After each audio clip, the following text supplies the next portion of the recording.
Hey, what's good, everybody? This is Adnan under 18 the clutch, and as you see in the title of the video, this is obviously coming off the heels of James Harden's comments at a basketball camp, basically calling his longtime GM and who I thought his friend Daryl Morey, basically calling him a liar and that he never wants to play for him ever again. And obviously, this is in response to the report saying how the Philadelphia 76ers will not trade James Harden, as talks between the Sixers and the Clippers never really gained any traction, and Harden, like not even 24 hours later, put this out there or had this leaked. And this is going to be very interesting to watch this upcoming season, as now the national media and all outlets possible are going to be focusing on everything that happens between the 76ers. They're going to ask Joel Embiid all these questions, most likely every single game. How's your relationship with James Harden? What's going on with Harden? How's things going with him? Do you believe you can win with him? And same with Daryl Morey, when they ask him questions, it's going to be unbelievable. And James Harden, like, based on past situations, when he wanted out of Houston and Brooklyn, he would like basically go all out desperate. He would on purpose gain weight or on purpose not try on defense and just not show up, and it's gonna be really messed up. I mean, James Harden, he's one of the greatest shooting guards of all time, and like, he has a complete resume except a championship. And what confuses me is all like these years, like particularly his later Houston years, his Brooklyn years, and even here in Philadelphia, he's basically had every single opportunity and chance and all the tools to not only compete but also win a championship. In Houston back in 2018 specifically, they were literally one half away from going to the finals and most likely winning the championship, because LeBron's Cavs that year were not the best team and it was very dysfunctional over there. So the fact that like he and the Rockets blew it up, I mean, you can't really blame anybody else. And his situation in Brooklyn, I can't blame him 100% on this, but he did have two of the greatest offensive players this game has ever seen in Kevin Durant and Kyrie Irving. But like I said, things was out of Harden's control, the injuries and Kyrie's off the court issues. So I don't fault Harden in that aspect. But in Philadelphia, like, he's been given everything. He's playing with the MVP. Yes, he had to sacrifice money. That at the end of the day, that's all this is all about. It's just him not like having the one last supermax contract.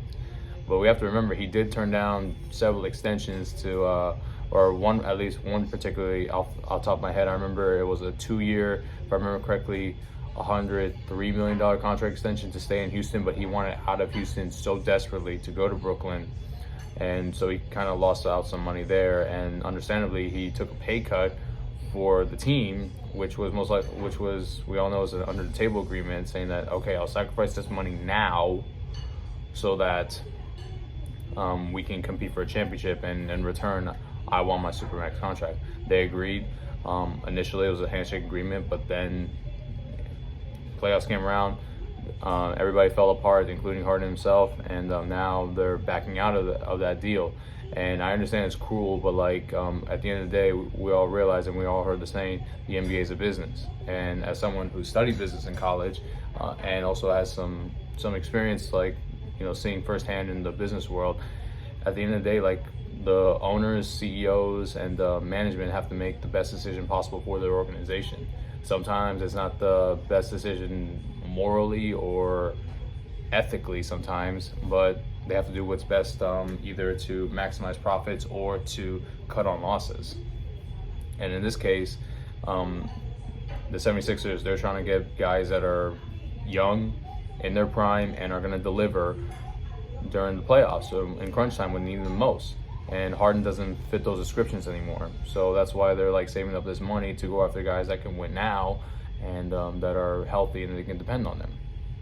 And unfortunately, like, it does hurt that to see the two friends, you know, as James Harden and Daryl Morey have been great for many years during their Houston days, and James Harden was happy to come back to see him and work with him in Philadelphia again. But now it's things have fallen apart, and this is just James Harden's a desperate attempt to once again lower his trade value to go to a team he wants.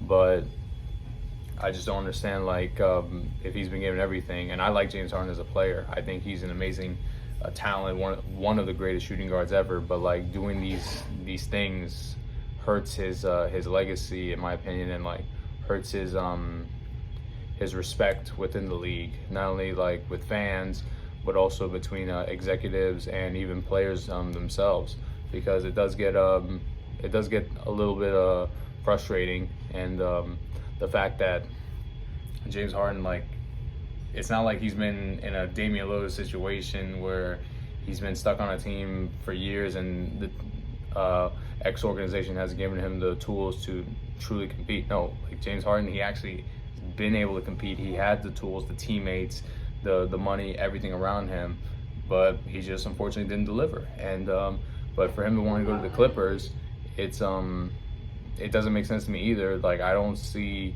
the Clippers honestly winning a championship or being championship threats. I could see maybe in the West, obviously Denver, because they're the defending champions. If the Lakers, as long as LeBron's there, they'll at least have a chance. Phoenix, but like they're all tied up in money wise, so we can cross them out. The Warriors, but obviously they got their guard situation. So I honestly don't really see like where else he can truly compete like long term. Like, it's the Clippers. I mean, they're kind of like on their, in my opinion, their last legs, because Paul George and Kawhi Leonard can both be a free agents of this upcoming off season. And the fact that like James Harden's willing to take a gamble to go there, and possibly they're both going to be out for half the season between them, and James Harden most likely have to go through this again, and then he'll probably want to get traded to, I don't know, maybe like the Knicks or the Heat or the Celtics. I don't know. Like, it doesn't make sense to me for him wanting to go to the West, and like with how strong they are, I don't get why the Clippers particularly. And but I don't know. Let me know what you guys think down below, especially Sixers fans. This is going to be an interesting team to watch, and it's going to be a huge soap opera. There's going to be lots of drama, and we could see some both sad and very entertaining moments with this 76ers team. But let me know what you guys think down below. I'd certainly love to hear your guys' take and opinion on Harden or the team in general. How do you approach this? What would you do in this situation? And I would love to share opinions. Please like and subscribe to this channel. We are on the road to 100 subscribers. I love and appreciate every single one of you. Thank you all so much. God bless you all, and talk soon.